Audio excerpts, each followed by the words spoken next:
오늘은 부르심이 분명하면 방황하지 않는다라는 제목으로 하나님 말씀 전하겠습니다. 살아계신 하나님의 말씀을 보면서 여기저기서 우리는 감동도 받고 은혜도 많이 받습니다.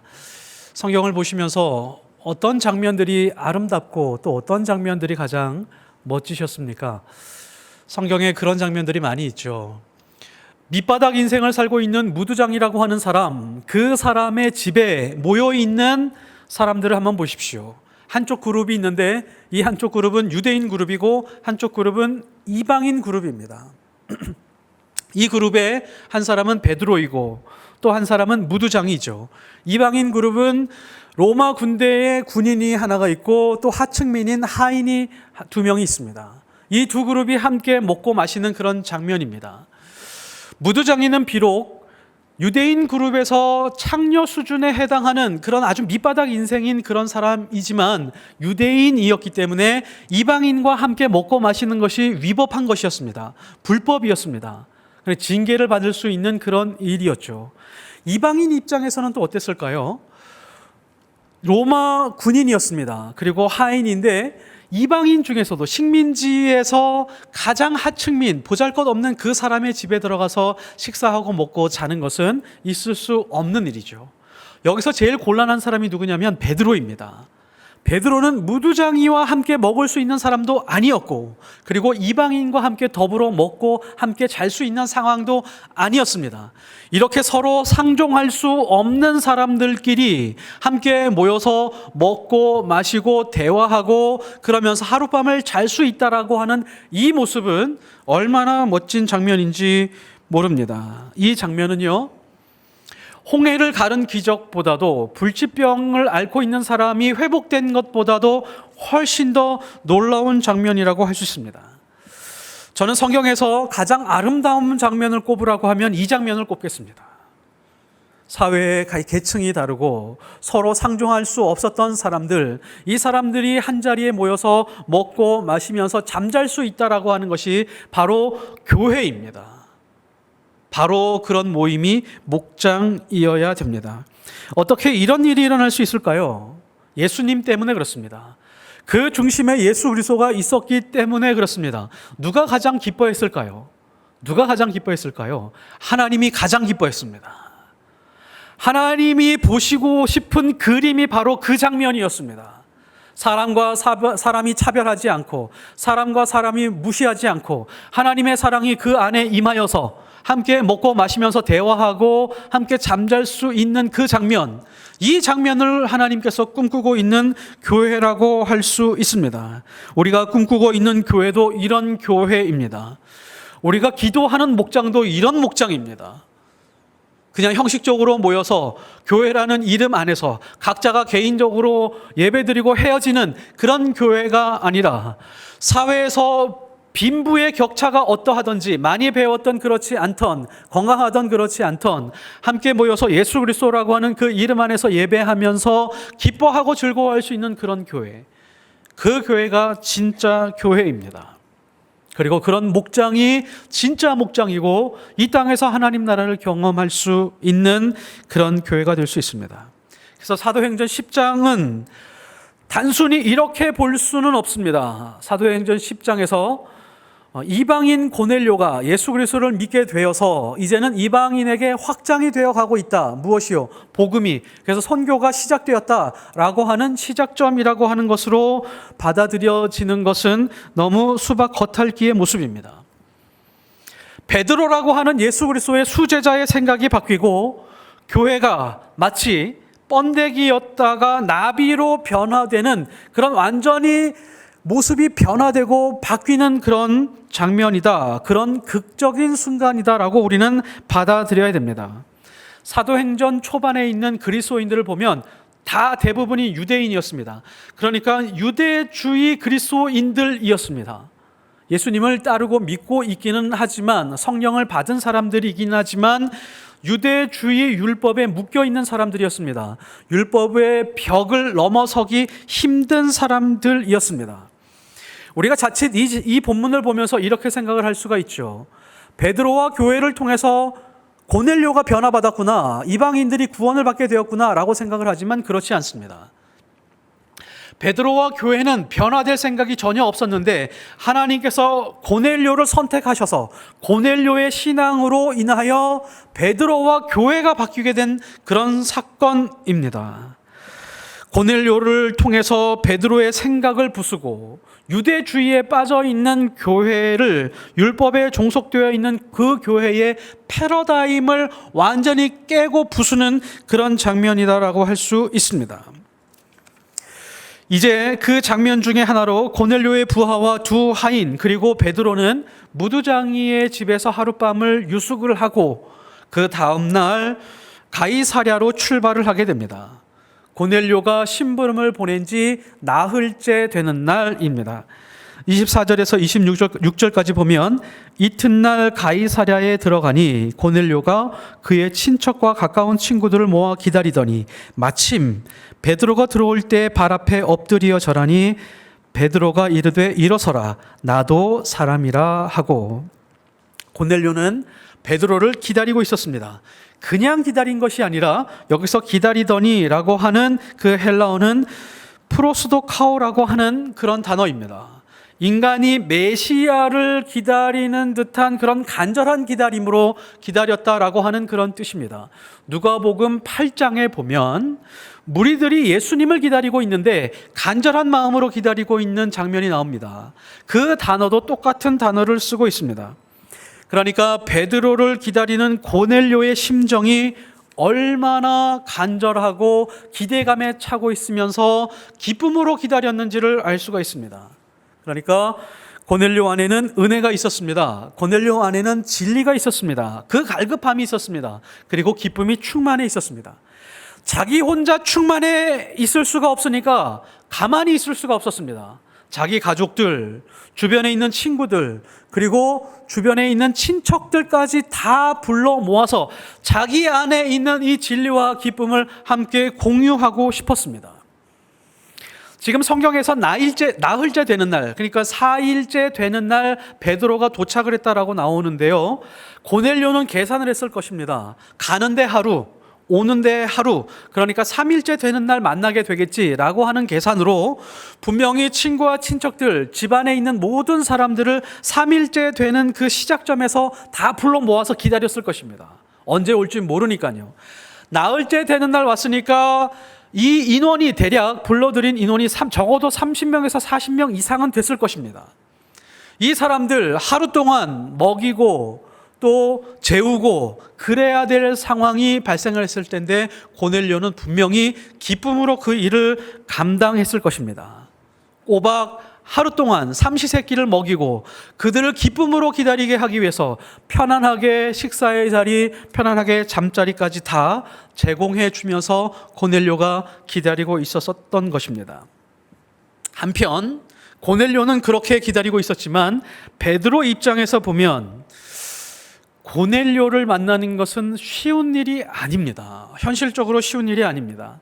우리가 성경에서 보면 자연스럽게 만났고 하나님이 그렇게 말씀하셨기 때문에 순종해서 만난 것 같지만 베드로 개인적인 입장에서는 이 일은 굉장히 어려운 일입니다.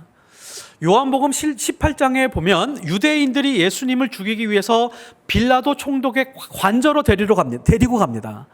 빌라도에게 이 사람을 죽이기 위한 명분을 얻기 위해서 자기들은 죽일 수 없으니까 빌라도 총독의 그 법에 의해서 죽이기 위해서 그 관저로 찾아갔는데 빌라도에게 요청을 하려면 빌라도의 관저 안으로 들어가야 되잖아요. 근데 빌라도 관저 안으로 들어가지 않습니다. 관저 밖에서 기다립니다. 빌라도 총독도 눈치를 채고 이 사람들은 이방인들을 부정한 사람들로 보는 아주 독특한 인종이지 라고 하면서 그 지역을 다스려야 되는데 편안하게 다스려야 되기 때문에 분란을 일으키지 않아야 되기 때문에 본인이 관저 밖으로 나옵니다. 그 밖으로 나와서 이 유대인들을 만나게 됩니다. 이 유대인들이라고 하는 사람들은 이렇게 이방인 집으로 들어가는 것을 극도로 혐오하고 싫어하는 사람들이었습니다. 그러니까 베드로가 고넬료 집으로 들어가는 것은 어떤 수준이냐면 자기가 유대인으로 태어났는데 유대인이기를 포기해야 되는 정도의 수준이었습니다. 그러니까 베드로는 이것이 쉽지 않은 상황이었었죠. 그런데 들어갔습니다. 왜 들어갔죠? 왜 들어갔을까요? 이런 상황임에도 불구하고 일생일대의 가장 큰 도전임에도 불구하고 들어갔습니다. 왜 들어갔을까요? 들어간 이유는 단 한 가지밖에 없습니다. 이제 하나님의 부르심이 베드로의 인생에서 아주 구체화되었기 때문에 그렇습니다. 하나님의 부르심이 구체적으로 베드로의 인생 안으로 들어와서 벗어날 수 없게 되었기 때문에 그렇습니다. 28절에서 29절에 보면 이르되 유대인으로서 이방인과 교제하며 가까이 하는 것이 위법인 줄은 너희도 알거니와. 지금 베드로의 자세를 보면 굉장히 고자세입니다. 다른 사람의 집에 들어가면서 내가 너네 집에 들어가는 것은 굉장히 불법을 저지르는 것인데 너희들 그것도 알지? 라고 하는 자세로 들어가는 것입니다. 굉장히 매너가 없는 거죠. 그렇게 들어가서 내가 지금 이런 상황에서 너희 집에 와 주었다라고 하는 그런 태도인데 곧바로 고넬료의 집에 자신이 들어오게 된 이유를 말합니다. 하나님께서 내게 지시하사 아무도 속되다 하거나 깨끗하지 않다 하지 말라 하시기로 부름을 사양하지 아니하고 왔노라. 부름을 사양하지 아니하고 왔노라. 여기서 사양하지 아니하고라고 하는 헬라어는 아난티르레토라고 하는 단어인데요.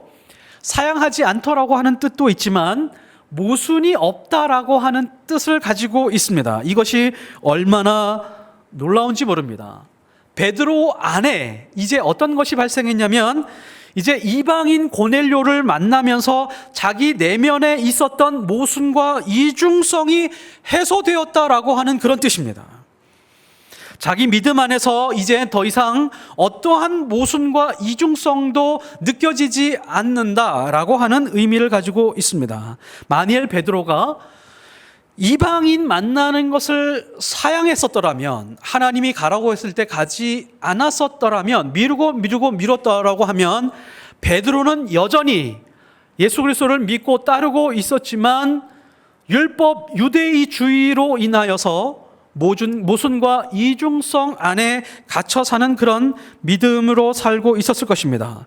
그리고 베드로는 이렇게 고백합니다. 34절에 보면 베드로가 입을 열어 말하되 내가 참으로 하나님은 사람의 외모를 보지 아니하시고 각 나라 중 하나님을 경외하며 의를 행하는 사람은 다 받으시는 줄을 깨달았도다. 베드로가 언제 깨달았다고요? 이제 깨달았습니다. 이제서야 깨달았다라고 그렇게 말합니다. 왜 깨달았을까요? 언제부터 깨닫게 된 것일까요? 하나님의 부르심, 그 부르심을 사양하지 않고 충분히 수용하여 유대주의라고 하는 그 벽을 뛰어넘은 다음에 고넬료라고 하는 이방인을 만나게 되었을 때입니다. 이제 베드로의 모습은 완전히 바뀌게 되었죠. 어떻게 바뀌게 되었을까요? 이제 나는 유대인이라고 하는 정체성을 버린다라고 할지라도, 유대인 사회에서 추방당한다라고 할지라도 이방인을 만나서 예수 그리스도의 복음을 증거하는 일을 포기할 수 없다라고 하는 위치에 가게 되었습니다. 하나님의 부르심을 사양하지 않게 되니까, 하나님의 부르심이 자기 인생으로 들어오게 되니까 모순과 이중성이 사라지게 되고 세상과 맞설 수 있는 힘을 얻게 되었습니다. 세상을 감당할 수 있는 힘이 생기게 되었습니다. 하나님이 우리를 부르신 이유와 목적이 있습니다.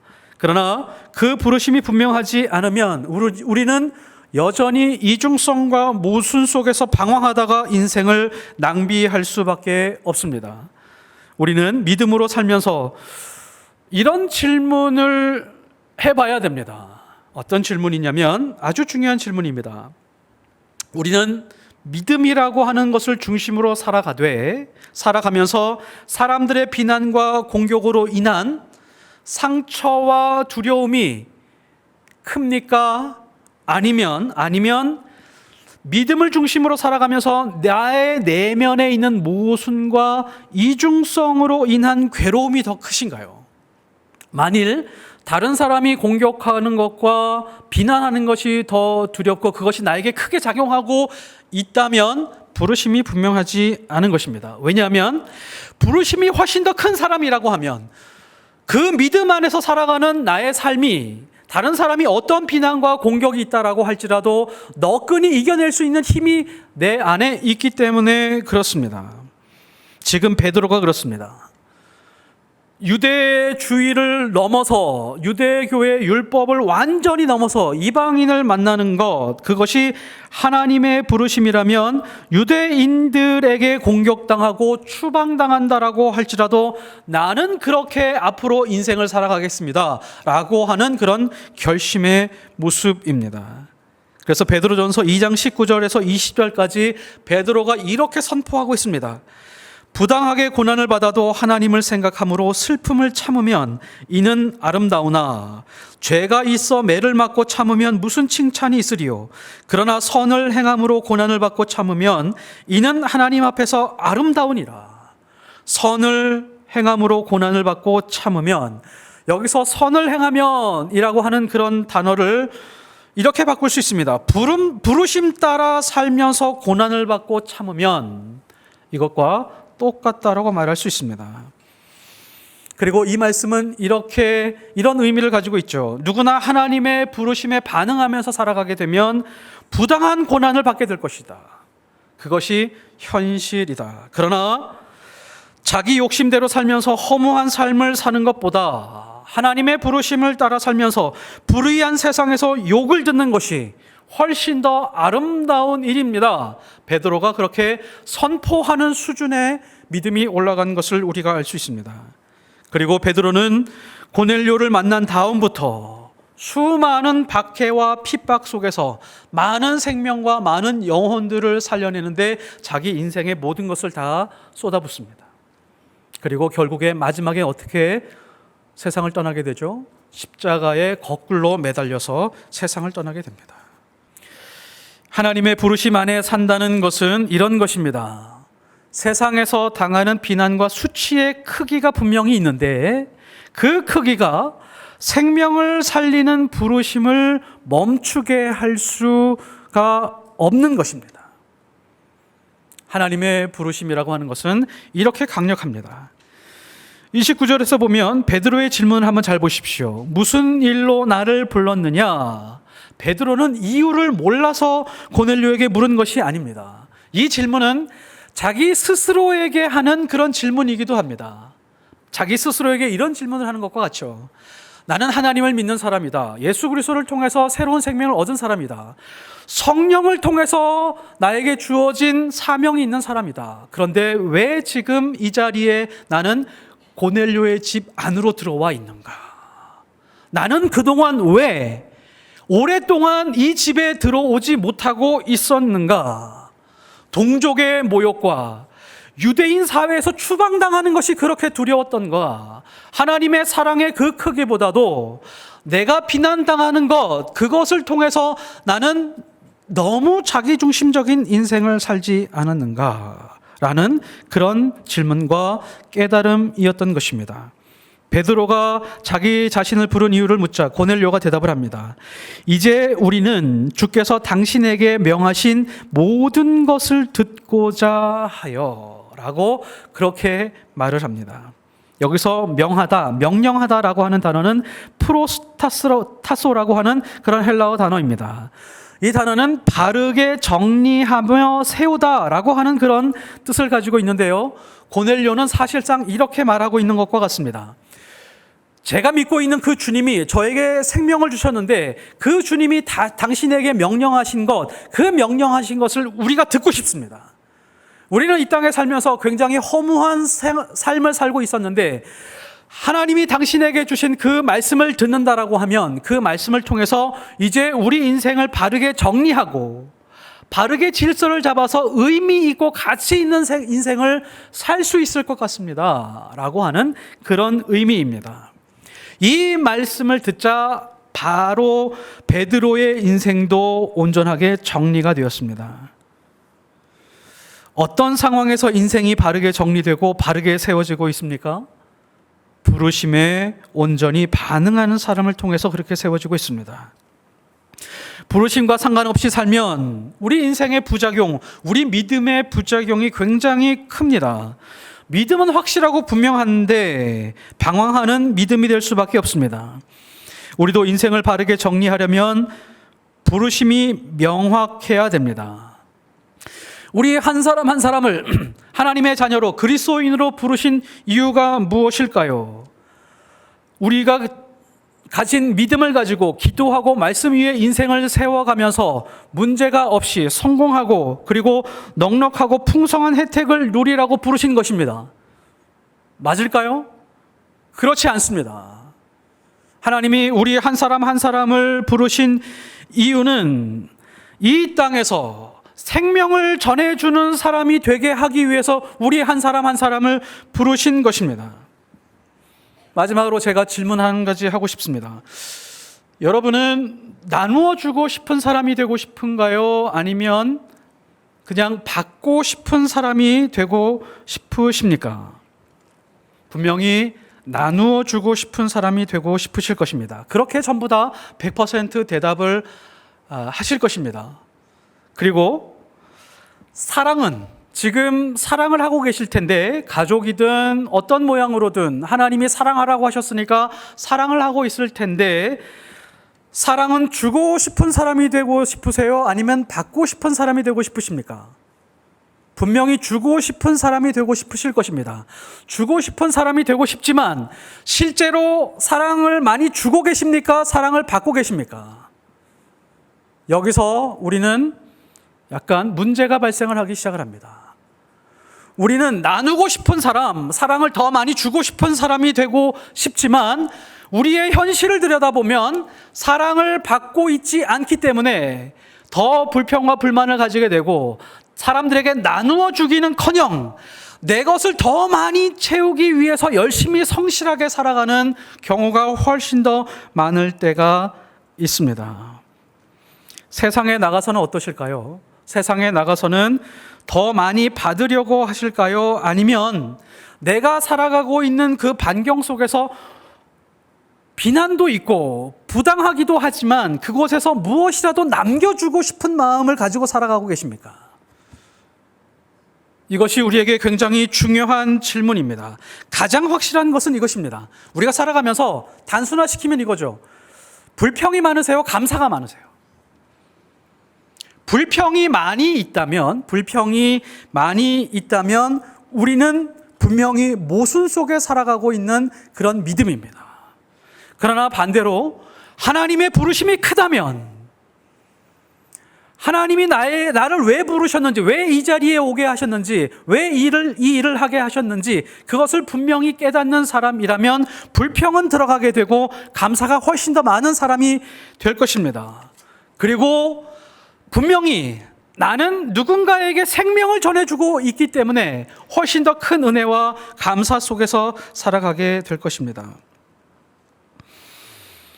우리는 더 많이 받으려고 하고 부족하면 불평과 불만 속에 살아갈 때가 더 많이 있습니다. 왜 그럴까요?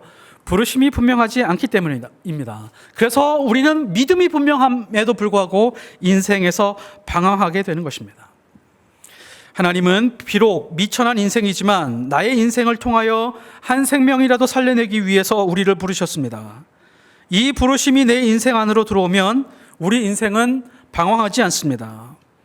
우리도 예수님처럼 하나님의 부르심을 분명하게 깨닫고 복음과 생명을 나누어 주는 삶을 살게 되시기를 예수 그리스도 이름으로 축복합니다.